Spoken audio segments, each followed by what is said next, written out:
It is that time once again. It's time to get to know a band we play here on 94 Rocks. And joining me now is the guitarist from the band Story of the Year, that being Ryan Phillips. And Ryan, thanks so much for joining me. How you doing today? I'm doing fantastic, dude. Thanks for having me. Hey, I know you got a lot of things going on. You've got a tour coming up. We'll get to that and all the fun stuff. You got a new album coming out, a new song we're spinning here on 94 Rocks Gasoline. But before we get going, you've been doing this for a while. This isn't like your first rodeo. So a lot of times when I talk to artists, they're up and coming artists. You've been around a little bit. So I guess my question to you is you've been since I think 2002 when the band Story of the Year started, but actually you were in other projects prior to that, correct? Yes, sir. Yeah. We got a record deal in 2002, but we've all been playing music together since the mid 90s. Like I've been playing music with our singer since he was 14 and I was 15 and a half. I met these, I mean, we were skateboard buddies before were ever in a band. So yeah, dude, we are like decades into it. So the question I guess I have for somebody that's been in the business in the industry so long, what have you noticed the most has changed from back then to today? I know there's Oh, a lot of there's 30 years there, but what really yeah, is the yeah. one thing you've really noticed as this you've gone along in your journey? How much time do you have? Because I could talk about that for 3 hours. But um, dude, honestly, it's kind of the biggest change. So we got signed in '02, and that was kind of like we always talk about that being kind of the death rattle, like the very tail end of like the old business model where you get a record deal, they pour a bunch of money to you into you, tour support, and you're spending hundreds of thousands of dollars on music videos and marketing and like all that like is for almost all bands is kind of gone. You know what I'm saying? Like the biggest difference now is that like to make a living you have to tour, like there's no record sales anymore, there's not a lot of the big publishing deals for 99% of artists and stuff, so it's like 99% of us are working class musicians. If I need to feed my family, that means I have to get in a tour bus and go tour around and play shows. So that's kind of the most obvious biggest change that has the most significant impact is us to us. I was going to ask this question actually later in the interview, but I think since you've been around a little bit, I'm kind of curious about the AI thing. And in fact, I mean, it just broke here, I think yesterday, a story that there's a song that was created by AI on country music that actually went number one on the country digital sales charts just recently. What is your feeling, I guess, about that? And I've asked this question to a few artists this summer. Not a lot of feedback was really held on that yet, but now with Yeah, a song actually charting at number yeah. one, and it was not created, but it was created by a creator, but it Mhm. wasn't by AI. What's your thoughts on that? I will tell you this: a song you're hearing on the radio today, most of the writers are using it as a tool, and I try to look at it that way. I've never used it, but like I'm trying not to be an old curmudgeon about it. Like it's a tool, right? It's like a guitar, it's an instrument, it's like a laptop, a thesaurus, a dictionary, whatever. These are all tools that we have as artists, right?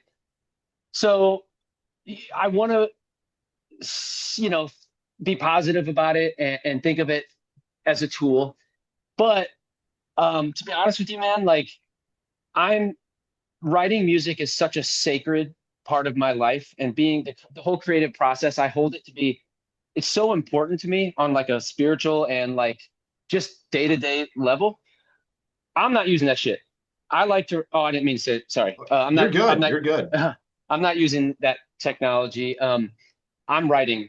I will always do that. It's something that I need to feel whole and to feel like myself. I need to create on a daily basis. But dude, you're anything you're hearing on the radio right now, people have used it, and I think we're a couple years away from it just being like the dominating thing. Unfortunately, like it's too easy, man. Like it's just the technology is incredible. It's too easy.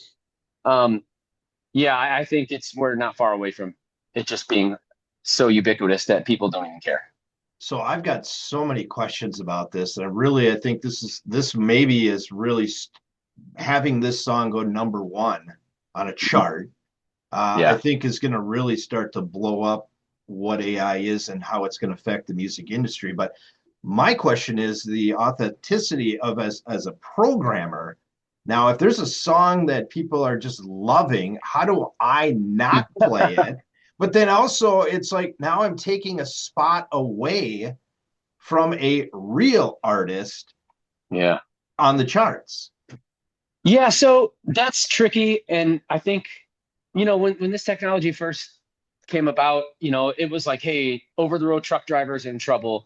Any kind of customer service that'll be automated, these people in trouble. But now it's like, whoa, we're all gonna have to deal with this. It's like the white collar jobs, even the programmers, like the computer programmers. I was like, those are the people that are getting replaced. And I don't think people necessarily anticipated that. And as far as what we do for a living, um, dude, I have a theory, and maybe I'm wrong. I'm wrong a lot, but I think initially, it's gonna take over, but I think it won't be very long before like human made and organic actually becomes super cool and becomes like a marketing. It's like you go to the grocery store and there's like organic celery, organic produce, blah blah. I think it's going to be a marketing tool to like a new song's going to come out and it's going to be like organic, human made. Like human made is going to be like the new organic. And people, it's kind of like people, there's been a resurgence of vinyl. Um, I think the same thing will happen with organic human made music. I think it'll come around and people are going to be like, oh shit, like human beings wrote that. Wow. Right. Yeah. Yeah. Well, I don't know. It's very interesting in our industry, just in the radio industry, how how do I go about it? Like all of a sudden a rock song comes on that people are just loving, and it's like, do I put it in because Yeah. that's what the masses want, or hey, there's this other band that's just amazing that doesn't get any airplay. That should I put that? Where do you That's tricky, compete? dude. It's tricky. I feel for you. That's tricky, man. Well, luckily for you guys, you've got some history. You've been around for a while, so you've got fans. But some of these up and coming bands, that could be a struggle for them. Absolutely. And I'm super thankful that we have a fan base and we've been around for a long time because I think people still want to see the human beings known as Story of the Year in a venue playing live music. Um, so I think that like we might be safe, but I don't know, maybe I'm wrong about that too. I love what I do so much and I hold the creative process like it's so sacred to me. Like it's such an integral part of who I am as a human that I have no interest in, you know, I want to make it myself still, you know. It's going to be a fun and challenging and interesting debate, I guess, in the next couple of years of how AI is used. But unfortunately, it's here. Yeah, it is, man. But Um, it's crazy though. Would you have ever thought that 30 years ago?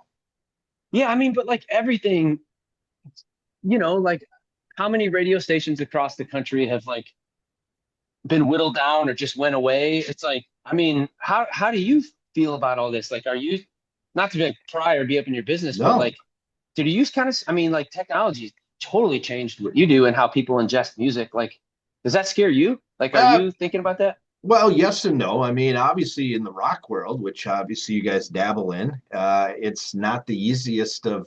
There's not as many radio stations anymore like there used to be. Yeah. So, I mean, they're being absorbed. I do, I think as technology has gone on and people's brains have been just locked into their phones, and using all the streaming devices and stuff. I think they're getting overloaded, and almost Hmm. a lot of them are starting to come back to the original traditions of, radio, and that's how they're discovering some of their music. Now, I get it; it's easier to throw it out to the masses in one big stream and be on a certain streaming device or whatever. But I think radio still has its place. So as of now, and you guys successfully on radio has been kind of so-so, I guess. Maybe early on in the Hmm. early beginning, you kind of were more alternative radio, and now it looks like you're kind of playing the game on the active rock side of things, and things seem to be turning around for you on that. Yeah. Yeah. It's crazy. I spent like, okay. So to address your first point, like, I do think people are missing like a trusted filter, right? Like someone that curates music and just plays it for you, where you can like, because there's that whole tyranny of choice, right? Like you open up Spotify, you have access to literally everything ever made. And can be kind of paralyzing. And it's like you almost have too much choice. I think people are kind of missing like a trusted filter, you know? Um, but yeah, like it's weird. I spent a lot of years just, being on independent labels, or like there's one record we even self-released, and it's like I didn't even think radio was an option for us anymore. You know, I was like, we'll just make music for our fans, and if it works, cool. If not, like I'm still doing something I love.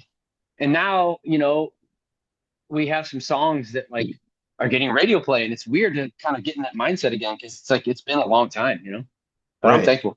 Well, Yeah. let's get into that, and let's talk about the new song "Gasoline." And it's a heavy song, and I guess I don't know your history way back, but I hmm know a little bit about you. But are we noticing this is some of your heavier music than you've ever put out before? Yeah, I'm kind of the main writer, and dude, I don't really put much thought into it. I just pick up my guitar and start playing it, and whatever comes out. This record, a lot of heavy stuff just came out, but once you start planning it, and once you try to like, hey, I'm gonna try to make this kind of record or this kind of record, it like, at least for me, it never works. It just has to come. It just has to come out naturally, or else it's gonna be not good. So yeah, it's not intentional. It wasn't like a strategic decision. We're like, hey, we're gonna go heavy or anything. It just happened like that. Well, I think when I mean by that is you going a little heavier. It's probably maybe helped you get some radio play because I think radio's kind of skewed a little more heavy, especially after the pandemic. I think there was a lot of people that realized that maybe there are a lot of quote unquote closet metalheads out there Yeah, yeah, that yeah, didn't want, like the corporate execs didn't want to like, well, we don't want to let people know yeah, that yeah, because we're a suit and tie. And then the yeah. next thing you know is like, well, they just like to hang out and bang heads right in the front row with you. Yeah, it's interesting. Guitars are like fully cool again, you know? Like I have young kids and it's like, dude, they listen like there's young kids that listen to like System of a Down and like Deftones. Deftones is my favorite band of all time. And like, dude, they're selling 20,000 tickets. You know, Right. my Right. daughter is like a massive Deftones fans, all of her friends, and it's like, what is happening? Like guitars are like fully cool to kids. It's like, what? It's Yeah. amazing, No, It's it like is. it's amazing. Well, it's got to be refreshing though, too. Yeah, dude, because I'm old school. My favorite sound in the world is like a real guitar that's like a little out of tune and there's some humanity behind it, and it's just like grit your teeth and just make a rock song, like that's my stuff, and Yes. it's cool that younger kids like that. Well, 2025 looks like it was kind of a busy year for you, but now with an album releasing in 2026, it's going to be nuts, isn't it? Yeah, we're touring like we're a real band again, man. Like we're about to do a month here in the States, and we have some random festival stuff and some overseas stuff we're putting together, and then we're gonna spend a month in Australia. Yeah, it's like it's all coming together. It's Yeah, it's a yes. Yeah, I it's a saw that. we're a real band again. I saw you're going to be hanging out with Winston and the guys from Parkway. That'll be awesome. Yeah, yeah. That'll be fun. He's a great guy. I had a chance to meet him about a year ago over at Rockfest, and wow, what a cool guy, but what a band too. They are amazing. Yeah, dude, they're killing it. Still, always. Absolutely. Let's talk about the album. Yeah. It's an acronym. It's arson, but is the acronym hmm what the acronym is that the acronym with the gasoline? Yeah, yeah. All Okay, rage, still only numb. Yeah. okay. So talk about that. What's the meaning behind that for you guys? Yeah. So the song Gasoline is just a song about, it's kind of about just snapping and just kind of just losing your shit. You know, um, and it's kind of a cool metaphor for a lot of what's kind of happening right now where there's a lot going on in the world that's frustrating and can really hurt your heart. And sometimes it's so overwhelming that you just feel kind of like helpless, and kind of like, hey, I have all these feelings and I have all these emotions, but like it's so much that I just feel kind of numb. And that song is, I think, it kind of represents a lot of our headspace over the last year or two, and it just felt like a good title for the record. Very cool. And Yep. obviously, that's coming out on February 13th. Do you have any plans for like a release that day party, or are you on tour at that point, or what's going on? We'll be in Australia then, Okay. but I'm pretty sure we're putting together like we're from St. Louis, Missouri, and I think Yep. we're gonna do a special album release show there. right around the album release. That's our roots, man. Like that we owe so much to that city and the people in our hometown that have supported us. The rate like Tommy Mattern at the point, and there's just if we do something special, it's going to be there first. What is the music scene like in St. Louis? I guess I mean, I've been to St. Louis before, but I guess I really Yeah. haven't dived into that. I mean, it's weird. Our we were teenagers. Our only goal in life was to move to Southern California and escape the Midwest, right? It's like Okay. we got to Yeah. get out of here. We got to get out of here. Like everything's in Southern California. We do it, right? We graduate high school. We all have like $300 to our name, move to California, and within a year we moved back home. We got a record deal. It's like lightning struck. We worked super hard, and that thing that happened to us. And the first thing we did was move back home, man. It's just Nice. there's something about growing up in Missouri and growing up in the Midwest. It just kind of it's in your DNA, man. You know. Yeah. So yeah, it's home for us. Very cool. Well, I've been there a few times. I think I've been to a few Cardinal games before, so I've done that. And I It's go ahead.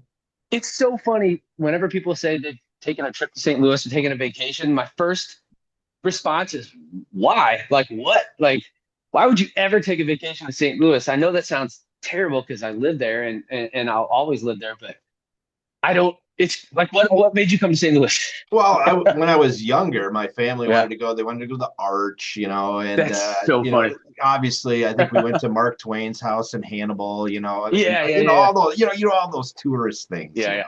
So, That's and of so course, funny. and the funny thing is, we're here in Little Falls, Minnesota, which is we're literally the Mississippi River is less Yeah, than a quarter of a mile from me right now.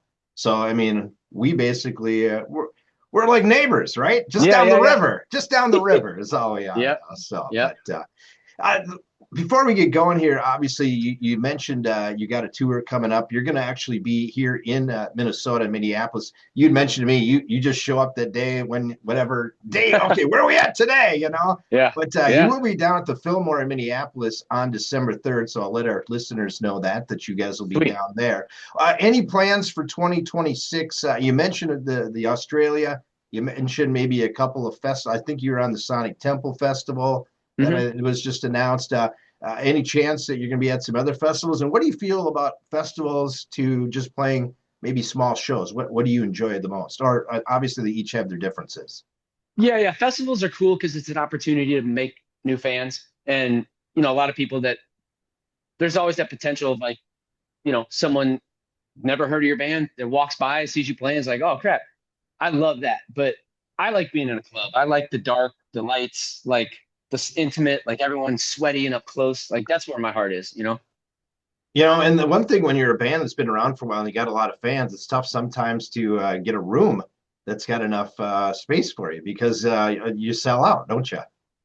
Yeah, we always talk about this. It's like the struggle of like the mid-level band. We're not a huge band, but we're not a small band. Right. So it's like, you know, th everything about that can be tough to negotiate. Yes, so what you sometimes the venues, it's like it's a struggle to find the right size room. But I don't know, dude. At the end of the day, like I still get to do this. Like Yeah. these are my best friends. We went to high school together.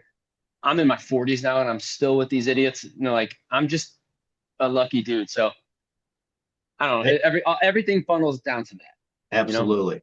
Hey, before we go, 2026, obviously you've got lots of things going on. Is there something you haven't maybe mentioned yet that you've got planned that you can tell me? Because I know sometimes you can't. But is there Yeah, yeah. what are you working on in 2026? Yeah, obviously the album after the song Gasoline. Are you looking to drop another song? I mean, I guess where are you at for that? Yeah, I think the plan is to push Gasoline until the end of the year. Then we'll release another song, and then possibly a third one right before the album comes out. And then yeah, we're putting together. There's stuff we're more touring stuff we're putting together right now that I can't talk about because it's not solidified. But yeah, like I said, we're a real band again. So there's stuff in the works, and it's all exciting, man. If people want more information about the band, obviously the socials and all that. Yeah, I would just go to Instagram. That's honestly, that's the only thing I've ever even seen that we have. I've never seen our TikTok. I don't, I guess we're on Facebook. I don't know. Instagram's kind of the spot, you know? It's an AI generated Facebook, right? Dude, my whole mission, I swear to God, this is why I'm a terrible businessman and I'm not good at our social. My whole mission in life is to spend as little time as I can on my phone, you know? I Uh, agree. I so I agree. might be the wrong, the wrong spokesman in our band That's for that. okay. I'm But old school. I'm still old school. Put the posters up, on the signs, yeah, yeah, down the poles, and hey, our concert's here. So, yeah. hey, best of luck to you. Love the song Gasoline. We spin it here often on 94 Rocks, and looking forward to the new A.R.S.O.N coming up in 2026. Awesome, dude. Hey, thanks for spinning the record, man. That means a lot to us. We the whole idea of like, of radio supporting our band is something that we haven't even thought about in so long. So the fact that like there's people like you spinning it really means the world to us. So thank you. Well, I tell you what, it's a good radio song, so I think it'll do well on rock radio as it continues to get out there and more programs hear about it. So, congratulations on the good song. Good luck on the album, and hopefully, we'll see you sometime soon. Yeah, man. Thanks, dude. Once again, that is Ryan Phillips. He's the guitarist from the band Story of the Year here on 94 Rocks.